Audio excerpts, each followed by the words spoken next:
Bruce Lee didn't go to the beach to fight anyone. He went to disappear for a few minutes.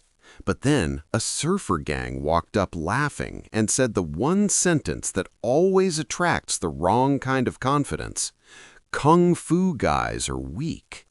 And the crazy part is, Bruce didn't argue. He didn't threaten. He didn't posture. He just gave them 10 seconds, and in those 10 seconds, the whole beach learned the difference between size and control.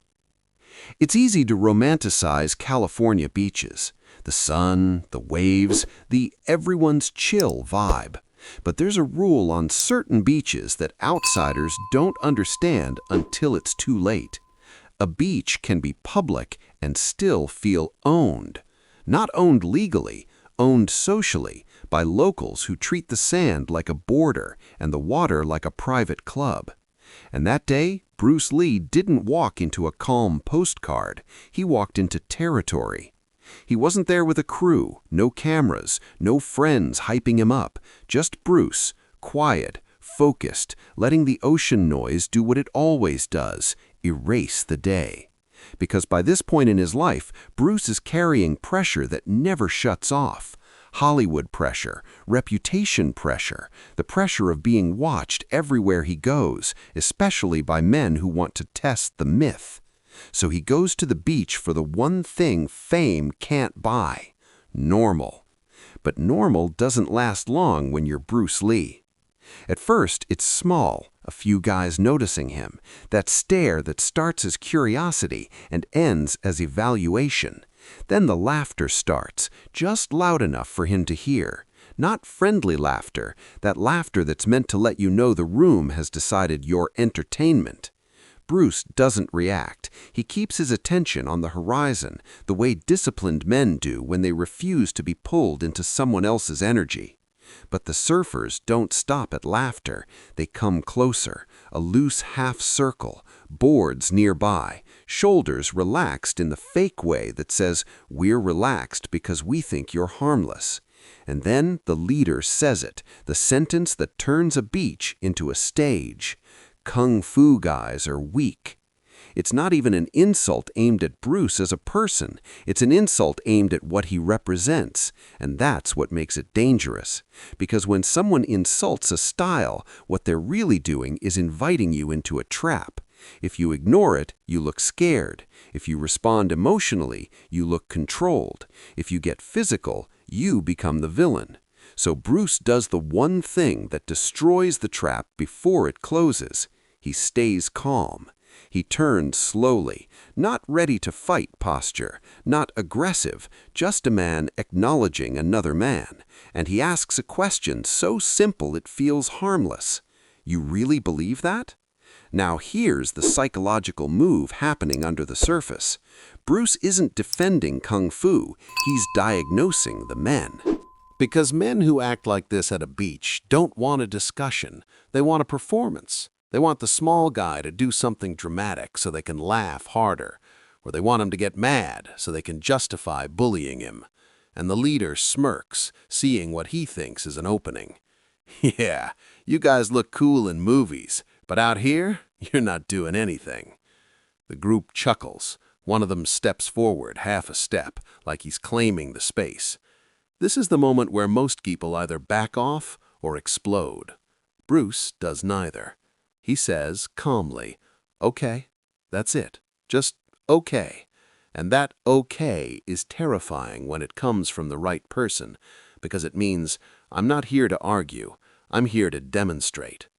The leader laughs again, because he still thinks it's a movie moment. "So what, you want to show us?" Bruce nods. 10 seconds. The surfers pause, because that's weird. 10 seconds doesn't sound like a fight. 10 seconds sounds like a test. And that's the point. Bruce isn't offering a brawl, he's offering proof. He picks a spot in the sand where there's enough space to move. Not far, not dramatic, just enough. He looks at the leader and makes the terms clear without sounding threatening. "Grab me." The surfers laugh, because to them this is perfect. A smaller guy offering to be grabbed is like a volunteer walking into humiliation. The leader steps in. and you can feel the energy shift, because the leader isn't thinking fight, he's thinking manhandle. He's thinking, I'm gonna throw this guy down and everyone's gonna laugh. He reaches, big hands, confident motion, and Bruce does something that looks like almost nothing. No flying kick, no Hollywood spin, just a small angle change in his hips, like he moved 1 inch to the side of reality. The leader's hands touch fabric, then lose it, and the leader's weight keeps moving forward anyway. That's the first crack. The surfers stop laughing as loud, because missing a grab isn't embarrassing, but missing a grab that cleanly feels like the ground moved. The leader tries again, faster. This time he commits harder, because ego hates being corrected quietly. And Bruce repeats the same concept with a different expression. He gives the leader a target, then removes the target at the last moment, not by running away, by rotating, by turning the leader's forward energy into sideways collapse. And suddenly the leader stumbles, not a gentle stumble, a sand stumble, the kind that makes you look clumsy, like your own body betrayed you. And now the surfers get quiet in a different way, because now they're not watching a tough guy bully someone. They're watching their tough guy lose control of his own balance. And that's when Bruce says the line that turns the beach into a classroom. Again, the leader's smile is gone. Now he's irritated. He steps in like he wants to punish Bruce for making him look awkward. He reaches to grab and shove at the same time. And this is where the 10 seconds starts to matter. Because Bruce isn't trying to win a long fight. He's trying to show something instantly, that control beats strength when strength is predictable. So Bruce lets the leader touch him, just enough. Then he redirects. He traps an elbow angle for half a second. He shifts the leader's shoulder offline, and suddenly the leader is leaning and the sand is stealing his footing. And in one clean movement, the leader drops to a knee. Not because he got knocked out, because his body had no other safe option. The beach goes silent. Not cinematic silence, real silence. The kind that happens when people realize they've been laughing at the wrong person. Bruce steps back immediately, hands open, calm, not celebrating. And that's what makes it worse for the gang. Because it proves Bruce isn't angry. He isn't fighting them emotionally. He's controlling them mechanically. The leader stands up fast, face tight, trying to recover his image. And Bruce gives him the final choice, without insulting him. 10 seconds. You already used them. He turns away like it's finished, and that's when the gang realizes the real humiliation. They came to the beach to establish dominance, and Bruce made them look like amateurs without ever looking aggressive. But the story isn't over yet, because the gang doesn't just have pride, they have a crowd. And when men have a crowd, they don't want to walk away feeling small. So someone else in the group steps forward, bigger, meaner, the backup plan. And now the beach test becomes something else, not a joke, a real moment. Because if the second guy attacks, it won't be a grab, it'll be a hit. The moment the leader hit a knee, the beach didn't just go quiet, it reorganized. Because groups like that don't run on truth, they run on hierarchy. And hierarchy had just taken a punch, not a literal punch, a status punch. So the gang does what gangs always do when the top guy looks weak. They try to rewrite the moment fast. A few laugh too loudly, fake laughter, like a cover-up. A few start talking at once, noise to drown out the silence.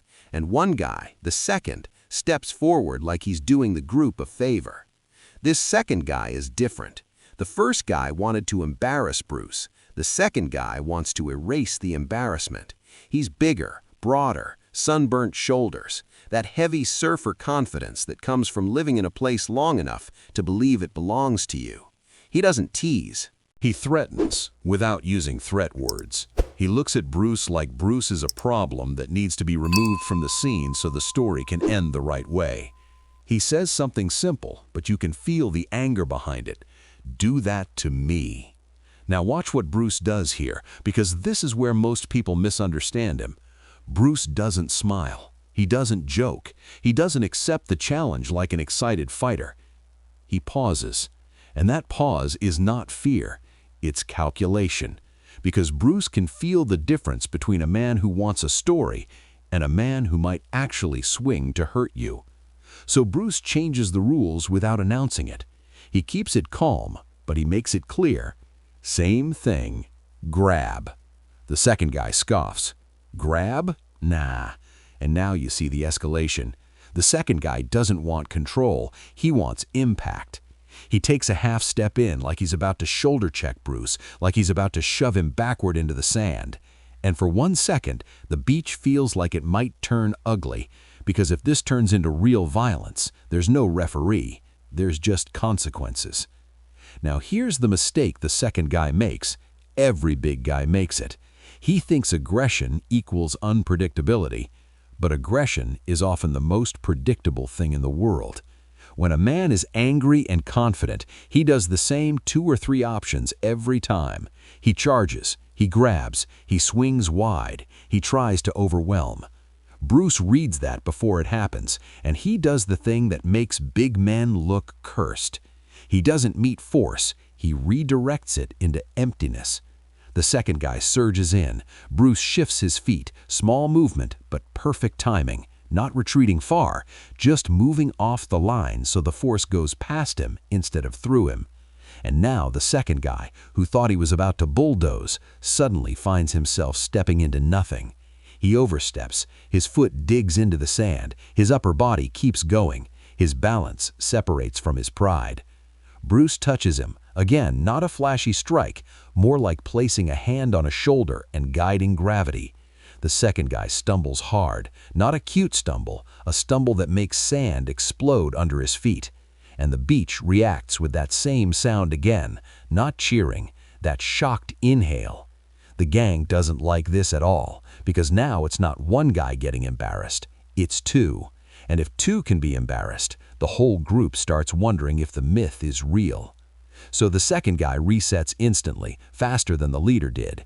He tries to correct the mistake. He slows down. He widens his stance. He stops charging and starts creeping forward, arms ready. Now we're getting closer to a real fight posture. But Bruce doesn't change his face. That's the thing. Bruce's calm is not nice. Bruce's calm is domination, because it tells the other man, I'm not surprised by you. The second guy fakes a grab, then suddenly lunges for real, trying to catch Bruce's wrist and yank him in. This is the first time he makes a smart move, because grabbing the wrist feels like it should remove technique, but Bruce's wrist isn't the point. Bruce's feet are the point. Bruce's center is the point. So when the second guy grabs, Bruce doesn't pull back like a normal person. He steps in. That sounds backwards, but it's the entire secret. When someone grabs you, your instinct is to flee. Bruce uses the grab as a bridge. He steps into the space the second guy thinks he controls, and the moment he steps in, the second guy's arms are no longer controlling a person. They're controlling a turning body. Bruce rotates his hips like a hinge. The second guy's elbow angle collapses, and in a split second, the second guy feels something terrifying. He's strong, but he's not connected. His strength is not aligned, and Bruce is now deciding where that strength goes. The second guy tries to muscle through. He yanks harder. Bruce goes with it, and that's when the second guy loses the second thing big men depend on, predictability, because Bruce moves with the pull instead of against it. Then he changes direction, not with power, with timing. It's like steering a heavy object that's already moving, and the second guy ends up turned sideways, feet digging into sand, posture broken, trying not to fall. Bruce doesn't throw him. He doesn't need to. He puts him in a position where the second guy has only 2 choices, fall or step back and stop. The second guy steps back, hard, breathing heavier now, anger rising. And now the gang is stuck in a problem. They came to establish dominance, but every time they try harder, they look worse. So the leader tries to salvage it the only way he can, by making Bruce the villain. He points and laughs loudly again. Bro, you're doing little tricks. And Bruce finally answers in the simplest way possible. These aren't tricks, they're angles. He looks at them, not angry, not proud, just matter of fact. If you want to fight, you'll get hurt. If you want to test, you already did. And then Bruce turns away again. That turn is the kill shot, because walking away is the ultimate disrespect in a dominance game. It tells the group, you aren't worth my energy. That's when the gang has to make a decision. Back off and look weak, or escalate and risk real damage in front of a beach full of witnesses. And this is the point where the story splits in a new way. Some versions say the gang backs down, stunned. Other versions say one last guy tries a cheap shot. Either way, the outcome is the same. The kung fu guys are weak idea dies on that sand. Not because Bruce proved he can fight, because he proved something more humiliating. They couldn't even touch him cleanly. And when men can't touch you, they can't control you. And when they can't control you, they start to fear you. Now we're at the turning point. What happens next decides whether this becomes a funny beach story or a dangerous beach story. At this point, the gang is trapped, not physically, psychologically. Because they walked in with a story already written. Kung fu guys are weak. And Bruce just erased their script without raising his voice. Now their problem isn't Bruce's skill. Their problem is the crowd. The beach has eyes. People aren't filming like today, but people are watching. And when people watch, reputations form fast. So the gang has two options: walk away and accept the humiliation, escalate and try to force the ending they wanted. Most groups choose option 2, not because they're brave, but because they're desperate. And desperation creates the most dangerous kind of violence, violence that doesn't care about rules. This is where beach stories usually get ugly, because once a man feels embarrassed, he stops trying to win, he starts trying to restore identity. And the fastest way to restore identity is a shortcut, a cheap shot, a shove from behind, a sudden swing while the other guy is turning away. So when Bruce turns away again, calm, dismissive, finished, that's the moment a desperate guy looks for the one hit that changes the story. The gang leader sees it too. He can feel his control slipping, so he tries one more verbal move, loud enough for the group to hear. You're only doing this because we're not really fighting. Translation: let's pretend this doesn't count. But Bruce doesn't take the bait. He doesn't argue. He doesn't defend his reputation with words. He just keeps walking. And that walking is what triggers the final escalation. Because to the gang, Bruce isn't just rejecting them, he's rejecting their identity. Then it happens. A footstep rush behind him, a sudden movement. Someone decides the fastest way to fix the story is to attack while Bruce isn't ready. Now here's what separates trained calm from normal calm. Bruce isn't calm because he's relaxed. Bruce is calm because he's aware. His calm includes hearing. His calm includes peripheral vision. His calm includes reading weight shifts in sand. So the cheap shot doesn't land clean because Bruce doesn't give clean angles to chaos. He pivots, not a dramatic spin, just a half turn that puts his body off the line of impact. And now the attacker's momentum is committed. Momentum is the one thing you can't take back. That's the secret. Most people think skill is about what you do. Real skill is about what you make the other person do. The attacker swings or shoves, depending on the retelling, but either way, he commits forward. And Bruce turns that commitment into the same lesson again: empty space. The attacker hits nothing, but because he's moving fast on sand, missing is worse than being blocked. Missing makes you unstable. Missing makes you look foolish.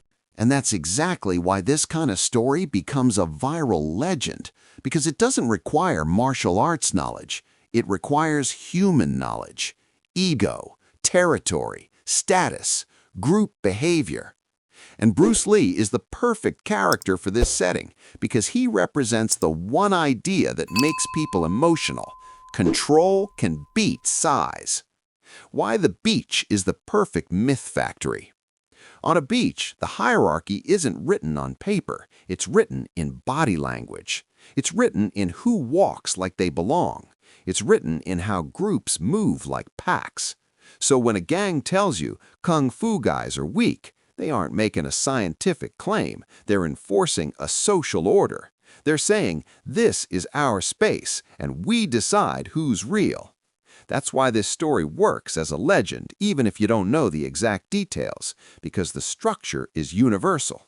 A group tries to dominate. A calm man refuses to participate emotionally.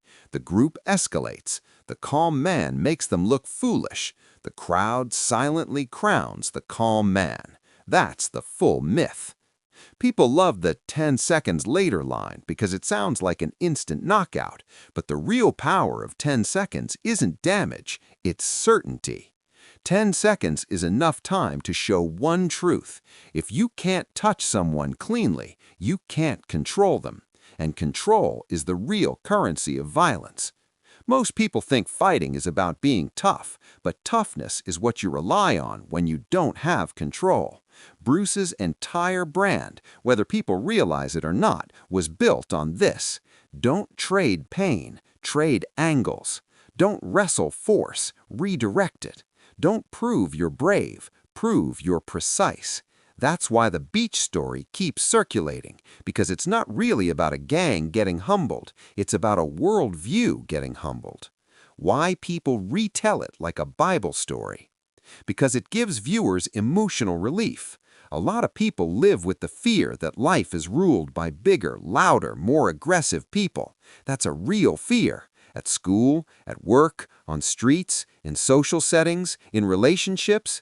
And when you hear a story where the aggressive group loses without the hero becoming a violent maniac, it gives you something rare. Hope that power can look calm. Hope that you can win without becoming what you hate. So people repeat the story like a warning and a fantasy at the same time. A warning to bullies, a fantasy for quiet people. The hidden moral. The crowd is always watching. The gang's biggest mistake wasn't challenging Bruce. Their biggest mistake was choosing to do it in front of a crowd. Because once a crowd exists, the fight becomes social before it becomes physical. And Bruce won socially the moment he stayed calm. He didn't argue. He didn't get emotional. He didn't try to prove masculinity. He gave them nothing to control. And when you give people nothing to control, they start losing control of themselves. That's why the gang escalates. Because escalation is what you do when your original plan fails. The most important detail people forget. Bruce didn't win because he was a superhero. He won because the surfers were predictable. They walked in with the same blueprint most ego-driven men carry. Approach as a group insult to provoke. Grab to dominate, numbers to intimidate. Cheap shot if embarrassed. And Bruce's entire skill set was designed to punish predictability. That's the deeper lesson. Bruce wasn't just trained in moves, he was trained in reading people. He understood timing, balance, distance, but he also understood ego behavior. He knew exactly when a man stops thinking and starts reacting, and he lived inside that moment. Why this story fits Bruce Lee's myth so perfectly? Because Bruce Lee's myth isn't built on him being the biggest, it's built on him being the clearest, the cleanest, the least wasteful. He's the guy who doesn't need drama. He doesn't need to bark. He doesn't need to posture. He just makes reality show up. And that's why a beach insult becomes a legend. It's a simple stage where the myth can perform its deepest theme. You don't have to be the loudest man to be the most dangerous man. Final reality flip. Most people think dominance is loud. Bruce's dominance was quiet. And that quiet dominance is what the world remembers. Not because it's flashy, because it's rare. So the next time you hear someone say, Kung Fu guys are weak, what they usually mean is, I've never been near real control. Because the moment real control enters the space, the jokes stop. The laughter changes, and suddenly the crowd realizes strength is common, but control is a different species. And that's why this beach story survives, not as a fight story, as a lesson story, a reminder that the world's biggest mistake is thinking size is the final answer until someone shows you in 10 seconds that size was never the real weapon.